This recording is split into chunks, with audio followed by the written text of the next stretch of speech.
Well, time now for a look at what else happened in politics today. So let's get this clear. When you buy a new home today, more of the money you spend goes to bureaucrats than goes to the carpenters, electricians, and plumbers who actually build the house. This is insane. Conservative leader Pierre Poilievre made a major housing promise today. If elected, he says his government will cut the GST on new homes sold for under $1 million. Poilievre claims the measure would help build an additional 30,000 homes each year and will save buyers $40,000 on an $800,000 home.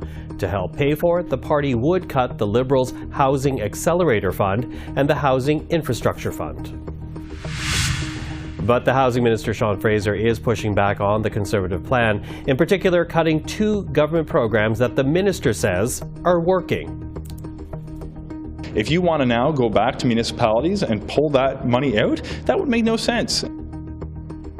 Fraser says the Housing Accelerator and the Housing Infrastructure Fund have succeeded, with cities freeing up more land to build homes and cutting red tape to build them quicker.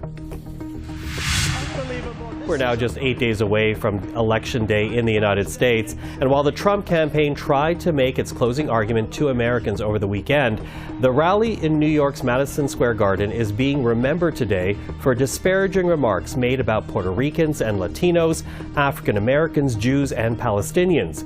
And those were the speakers before Donald Trump, who himself talked about the enemy within. When I say the enemy from within, the other side goes crazy. Becomes a sound, oh, how can he say? No, they've done very bad things to this country. They are indeed the enemy from within. But this is who we're fighting. These are the people who are doing such harm to our country with their open border policies, record-setting inflation, Green New scam, and everything else that they're doing. But we're not going to let it happen any longer. Donald Trump this is not new about him, by the way. What he did last night is not a discovery. It is just more of the same and maybe more vivid than usual. Donald Trump spends full time trying to have Americans point their finger at each other. Fans the fuel of hate and division. And that's why people are exhausted with him. That's why people who formerly have supported Donald Trump, have voted for him, are supporting me, voting for me. People are literally ready to turn the page. They're tired of it. And finally, today marks the first full day of campaigning in Nova Scotia and its provincial election. The writ was dropped Sunday, with PC leader Tim Houston calling a snap election 8 months before the scheduled date.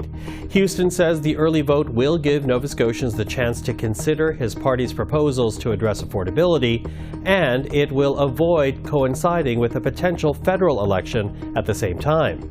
Meanwhile, we are watching the Saskatchewan election tonight. The NDP, led by Carla Beck, are looking to defeat the governing Saskatchewan party led by Scott Moe, which has been in power since 2007.